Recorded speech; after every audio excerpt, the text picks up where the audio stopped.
सुखदेव जी कहते राजन परीक्षित, नारद जी चले तो भगवान के महल बने हैं, अलग अलग रानियों के लिए अलग अलग कक्ष हैं। तो नारद जी पहले रुक्मिणी के महलों में गए तो वहां देखा भगवान आराम कर रहे, रुक्मिणी मैया पैर दबा रही। जामवंती के महलों में गए तो वहां भगवान भोजन कर रहे।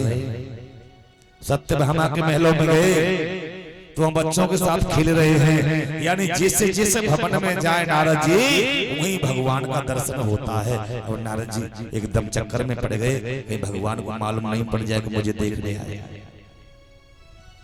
भगवान की लीला बड़ी अनंत है, चाहे जितने रूप बना सकते हैं, हाँ? कोई शंका करने की आवश्यकता नहीं। और जैसे ही नारद जी लौट करके चलने लगे हैं ना, तो भगवान नारद जी के मार्ग में सामने आके खड़े हो जाते हैं। कहो नारद जी कहां से आए हो? बोले नहीं नहीं प्रभु, मैं तो वैसे ही घूम रहा हूँ। अपनी बात सारी छुपा ली कि मैं तुम्हारी परीक्षा लेने के लिए आया था। मैं तो वैसे ही घूमता फिर रहा हूँ, मेरा काम ही यही है। ठीक तब चले जाते हैं देव ऋषि नारद, प्रणाम करके। और इधर में बहुत ही सुंदर जीवन व्यतीत हुआ।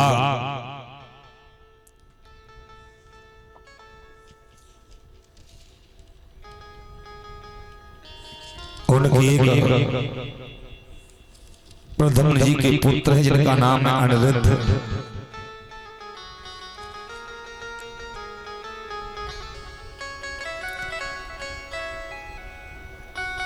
भगवान कन्हैया के नाती जिनका नाम है अनिरुद्ध। और इधर एक बाणासुर की पुत्री का नाम है उषा। भगवान भोलेनाथ की यहाँ शिक्षा लेने के लिए गई थी। एक बार भोले बाबा मैया पार्वती को पास में बैठे देखा प्रेम बंधन में, तो उनका भी मन विचलित हुआ। मैया पार्वती समझ गई। मैया पार्वती ने कहा बेटी तुम्हारी शिक्षा पूरी हो गई और मैं तुम्हें आशीर्वाद देती हूँ कि सपने में तुम्हें गोपति मिलेगा। जो राजकुमार तुम्हारे सपने में विवाह होगा ना, उसी को आप मंगवा लेना, उन्हीं के साथ में तुम्हारा विवाह होगा।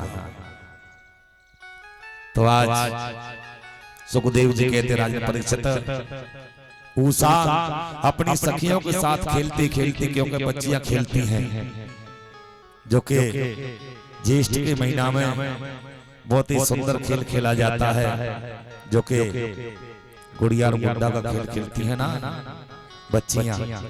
ऐसे ही वो एक दूसरे खेल खेल रही थी। और रात्रि को खेलते खेलते जब रात्रि को सोई तो वही विवाह का ध्यान रहा। तो उन्होंने स्वप्न में एक राजकुमार को देखा, विवाह हो गया। सुबह चिंता में बैठी हैं। उनकी एक सहेली आई जिसका नाम था चित्रलेखा। बोले बहन कैसे आप बैठी हो उदास? क्या बताऊं, मेरा स्वप्न में विवाह हुआ है, लेकिन ये नहीं पता है कि वो कहाँ का रहने वाला है। चित्रलेखा वो चित्र बनाना जानती थी। पहले लोग हाथ से चित्र बनाते थे, अब तो फोटो घर घर में मोबाइलों से खींचे जाते हैं। उससे पहले और विधि थी, उससे पहले लोग हाथ से चित्र बनाते थे, हाथ से। तो ऐसे ही चित्रलेखा ने चित्र बनाए। पहले सूर्यवंश के बनाए, अज दशरथ राम लव कुश सबके चित्र बनाए। बोले इसमें मेरा पति नहीं है। चंद्रवंश में प्रवेश किया, पहले चित्र बनाया। यदुवंश यहाँ से शुरू होता है, बनाती गई। अंत में जैसे कन्हैया का चित्र आया ना, तो उषा ने पर्दा कर लिया, घूंघट मार लिया। बोले क्यों? बस ऐसी शकल का था वो राजकुमार, लेकिन ये नहीं है। प्रद्युम्न का बनाया, आहा, और घूंघट नीचे को खिसका लिया। और जैसे अनिरुद्ध का चित्र बनाया कहने लगी बहन यही है वो मेरे दिल की धड़कन जिन्होंने मेरे साथ में सुमन में विवाह किया था, अब कौन लेकर के आएगा? बोले मैं लेने जाऊंगी। और कौन जाएगा? आदेश किया। द्वारका में लेने गई है तो चील का भेष धारण किया। चील का उस राजकुमार को लाने के लिए चील का भेष बनाती, लेकिन द्वारका के चारों तरफ भगवान का चक्र पहरा लगाता है, सुदर्शन चक्र। जो कि प्रवेश करेगा ना उसकी गर्दन कट जाती है।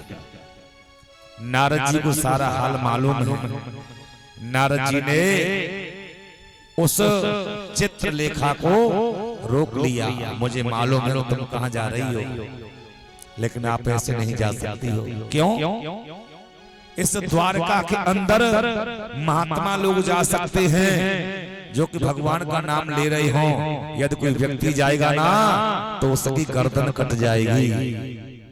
तो वहां चील का भेष त्याग दिया और जोगिन बनकर के एक संतनी बनकर के अंदर प्रवेश करती है। किसी को मालूम नहीं है। और सोते हुए अनिरुद्ध को उठा करके लाई। सोते हुए अनिरुद्ध को उठा करके लाई और ला करके प्रवेश कर दिया। लो बहन यही है? बोले हाँ। तो वो उषा अपने महलों में अपने पति के साथ जब रह रही है ना, पहरेदारों को मालूम पड़ गया कि उषा के महलों में किसी मर्द की आवाज आती है। बाणासुर को मालूम पड़ा, उसे पकड़ा और बंधन में डाल दिया। पहले राजाओं के यहाँ एक भाक्षी हुआ करती थी, जैसे आज बोलते हैं बेसमेंट, सादा भाषा बोलते तलघर। ऐसे नीचे उनके भाक्षी या गुफा हुआ कर उसमें उसको डाल दिया। इस तरह से मेरे प्रिय बंधुओं, उधर में भगवान को तो मालूम है कि मेरा नाती चोरी हो गया। नारद जी ने जाकर वहां बताया, सेना लेकर के आए। वहां जाकर के भी उस बाणासुर को पराजित किया और अपने पौत्र को और अपने पौत्र की बहू को लेकर के द्वारका में इस तरह से नाती का भी विवाह हुआ है। सुखदेव जी महाराज कहते हैं, राजन परीक्षित, भगवान का परिवार बहुत अच्छा चल रहा है। एक एक रानी के गर्भ से 10-10 पुत्र और एक एक पुत्री, इतनी संतान हुई है भगवान कन्हैया की। 16,108 रानियों के गर्भ से 10-10 पुत्र और एक एक पुत्री पैदा हुआ। एक बार भगवान कन्हैया कह रहे हैं, इतने पुत्र होने के बाद में रुक्मिणी से भगवान कन्हैया कहते हैं, रुक्मिणी जी अब तो तुम पछता रही होगी। क्यों? मेरे साथ में विवाह करके तुम पछता रही होगी, क्योंकि न तो मैं सुंदर हूं, न मैं राजा हूं, न मैं कोई बलवान हूं। अब भी तुम शिशुपाल के साथ चली जाओ और उनकी दुल्हन बन जाओ। देखो कितने पुत्र होने के बाद में कह रहे हैं भगवान कन्हैया। क्यों कह रहे हैं कि मैंने अभी तक रुक्मिणी के चेहरे पर कभी क्रोध नहीं देखा है, गुस्सा नहीं देखी है। आज मैं देखूं ऐसे शब्द बोल करके रुक्मिणी को क्रोध आएगा या नहीं आएगा। इतनी संतान होने के बाद में कह रहे हैं कि अब भी चली जाओ, शिशुपाल के साथ में विवाह कर लो। और ऐसा आजकल कोई कह के देखे ना, मामला गड़बड़ हो जाएगा तुरंत ही। लेकिन रुक्मिणी जी ने कोई जवाब नहीं दिया, मूर्छित होकर के जमीन पर गिर जाती हैं, लेकिन जवाब कोई नहीं दिया। अब भगवान ने क्या किया, अपना असली रूप दिखाया। 4 हाथ दिखाए, एक हाथ से रुक्मिणी को उठाया, एक से जलपान कराया और एक हाथ से हवा कर रहे हैं और एक हाथ से रुक्मिणी जी के पैर दबा रहे हैं।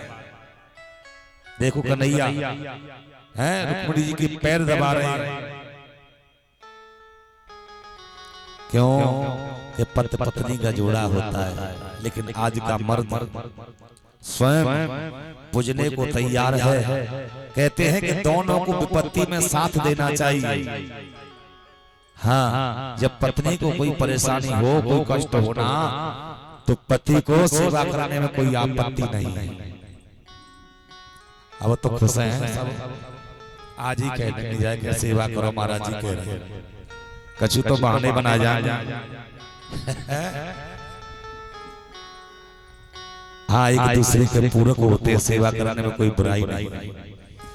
तब रुक्मिणी जी को होश आया, तब कहा प्रभु आप ठीक कहते हो, आपने ठीक कहा कि मैं राजा नहीं बना और मैं डरपोक हूँ, मेरे माता पिता का ठिकाना नहीं। आप सही कहते हो। क्यों कि आप तो सबके पिता हो, तुम्हारा पिता कौन हो सकता है। आपने सही कहा कि मेरे पास धन नहीं है। अरे तुम्हारे नाम का धन उन महात्माओं के पास है, तुम्हें धन की आवश्यकता क्या है। और आपने कहा कि मैं सुंदर नहीं हूं।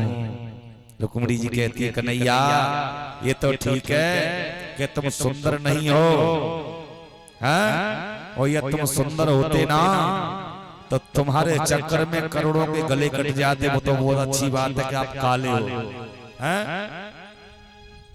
और बड़े श्रद्धा भाव से रुक्मिणी जी कहती हैं श्याम घन श्याम तेरी मुरली पागल कर जाती है। कन्हैया ये तो बहुत अच्छी बात है कि तुम काले हो और कन्हैया लला हो।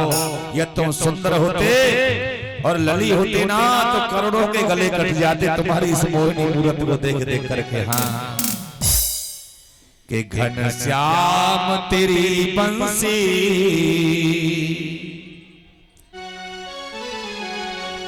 पागल कर जाती है। घन श्याम तेरी